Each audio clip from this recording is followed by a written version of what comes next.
All right, we're going live. Good morning, guys, to episode 001 of Fika Talk.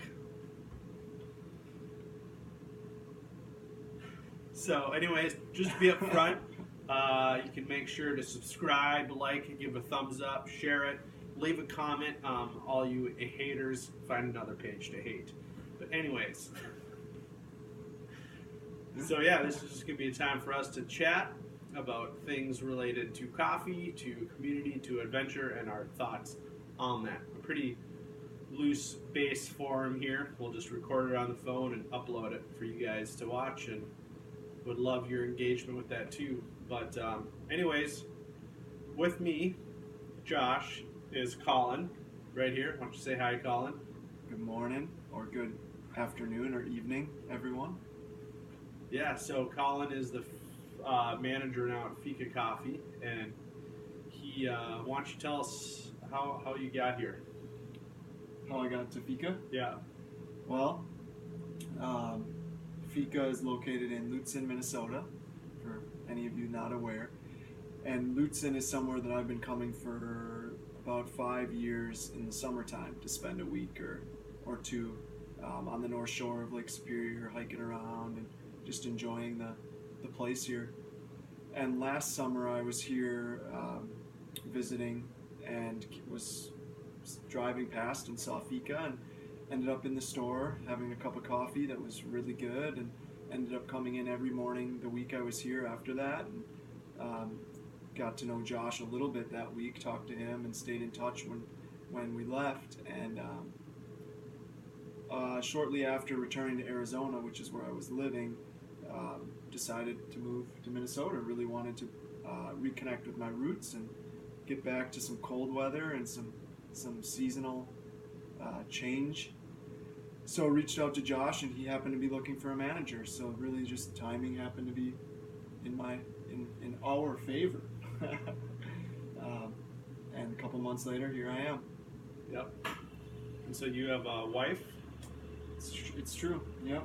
I have a wife and a dog, and our first child is on the way, expected in April. Yeah. So a lot of big changes in our lives right now. Good. Yeah. So, maybe in your, like, what would you say in your kind of, what's your favorite part about coffee?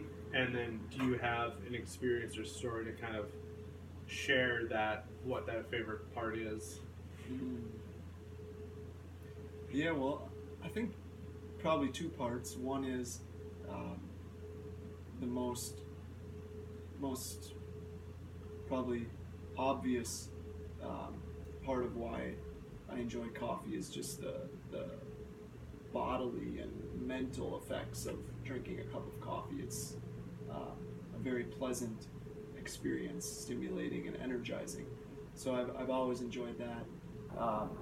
But the other, probably even more important reason why I really love coffee is because it brings people together.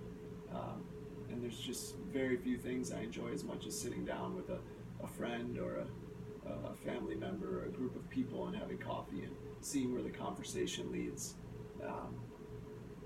So yeah, that's a big part of it, just the experience of sharing conversation and time with others. Yeah. We at Fika here for the last few months, we've have been privileged to write an article for just a local magazine. It's called Lake Time, and it's out of Grand Rapids, but it comes out on a quarterly basis. So we were kind of asked to write 3 separate articles for them, and the first one came out this last fall in their magazine, and it was about traveling to coffee origin. And then the second one just came out this winter, and it was about roasting coffee. And then the third one, which will be coming out this spring, which we just finished that article, is on drinking and brewing coffee. When I say we, so another friend of Fika who does a lot of our writing for the article, then on the blog, Amy Schmidt, she does the bulk of that writing. Like I sit down with her and we talk about the ideas, and she asks questions, and I kind of I talk a lot, she takes notes, and then she puts it all together in a very nice way. But this last one, talking about drinking or brewing coffee, like I just kind of had this thought, like, and I guess for a while, like I don't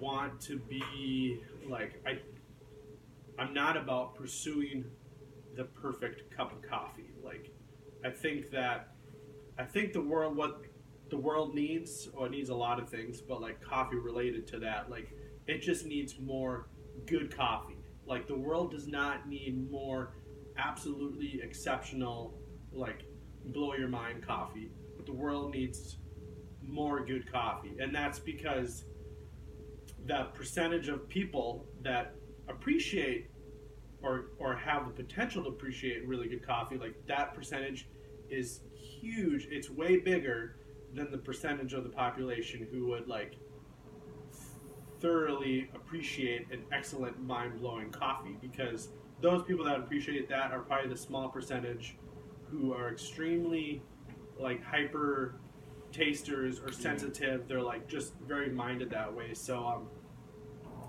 and one experience in having the retail shop here, being here over a year and a half now, I've had one conversation in that year and a half where it involved someone really drilling down and geeking out with me over espresso. And we've had, I mean, thousands of people in here, and only one person has been really excited and geeked out with me for a half hour talking about espresso. And I think that kind of points to that small percentage of that population. But another thing I think about that, though, is like there's a huge, like to get from your average cup of coffee that's nothing to write home about to like just a solid, good, great experience in coffee. Like that's a huge chasm. That's a huge leap to make to get from there to subpar average brown water to like, man, something that's completely enjoyable and not bitter and sweet. Like that's a huge thing to chasm to leap. But to get there, I think it only involves a few small, simple things. And that's to get to like just good coffee. And then to get from good coffee to like really great coffee, that leap is a lot smaller, and it requires just a lot more investment in time or tools or knowledge.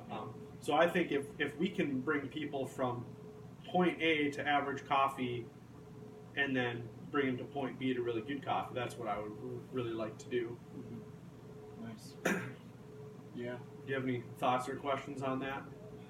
No, I think it makes a lot of sense for me. I guess a comparison would be the wine industry. You know, to me that's a similar thing where most wine consumers aren't looking for that vintage that's perfect and, you know, scores 99. But just a good bottle of wine that pairs well with whatever they're having, and that's not that difficult to find. Right. So same with coffee. Most coffee consumers would appreciate a good cup just as much as that exceptional cup. Yeah. And I think too that just talks about like the role of coffee. Like it's a daily thing. Like it's everywhere in our lives, you know. And when you talk about like, I don't think I've ever had, like, I'm not a wine connoisseur, but I've never had this mind-blowing wine. But where that would have its place, or coffee would have its place, as like a unique, once-in-a-lifetime experience, or like once very seldom kind of experience. Like we're like having that something very exceptional. Like one, you have to be able to appreciate it, but two, it's not a daily occurring. You know what I mean? Like even if you're having like a nice wine every night with your meal, like it's gonna go with your meal. It's not like this, you know, huge thing. And then so with coffee too, it's like coffee comes with us in the car to work in the morning. You know, like coffee, you know, it's everywhere in our lives. Coffee's there playing this silent kind of role. So like we have to kind of obviously acknowledge coffee for what it is and not anything more than that. It's nice. Yeah. So I think that's good, guys. Leave a question, a comment, and we're just prop drinking right now too. Just put out the mugs. It's just water in there. So I think that's a wrap, guys. It's February 2nd. It's a cold one.